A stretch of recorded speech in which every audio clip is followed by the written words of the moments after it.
Hi friends, ఈరోజు మా అమ్మమ్మ దగ్గరకు వచ్చినాము. ఇంట్రడ్యూస్ చేస్తారండి. హాయ్ అమ్మా, బాగున్నావా? నమస్తే. బాగున్నా. ఏం సంగతులు? ఆరోగ్యం మంచిగా ఉందా? మంచిగా ఉంది. పేరు చెప్పమ్మా అందరికి. దేవమ్మ. దేవమ్మ గౌడ్. దేవమ్మ. మన నువ్వు పుట్టి పెరిగింది చెప్పు. ఎక్కడ అయింది? గొల్లకిరికి పెంటయ్య చెల్లెల్ని. గోళ్ళకిడికి పెంటాయి చెల్లెవి.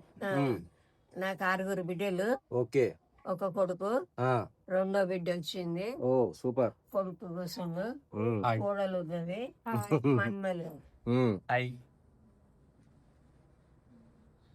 ఎన్నేళ్ళు ఉన్నావే ఇప్పుడు నువ్వు? 82 ఉండొచ్చు. 82 ఉండొచ్చు. కరెక్ట్. అప్పట్లో రాసి పెట్టలే కదా? రాసి పెట్టండి. ఓకే.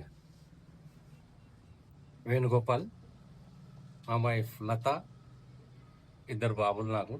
పెద్దోడు సాయి రితీష్, చిన్నోడు బయట ఉంటాడు. నా పేరు లలిత. నాకు 3 పిల్లలు, 2 కూతుళ్ళు, 1 కొడుకు. నా పేరు సాహితి. నా కొడుకు జతీర్. హాయ్ హాయ్, నా పేరు శ్వేత. నా కొడుకు అకిరానందన్ గౌడ్. అకిరా హాయ్ చెప్పు. నమస్తే చెప్పు. నేను 3 జనరేషన్లు ఉన్నాయి ఇక్కడ. బాగుంది మా family. Thank you for watching.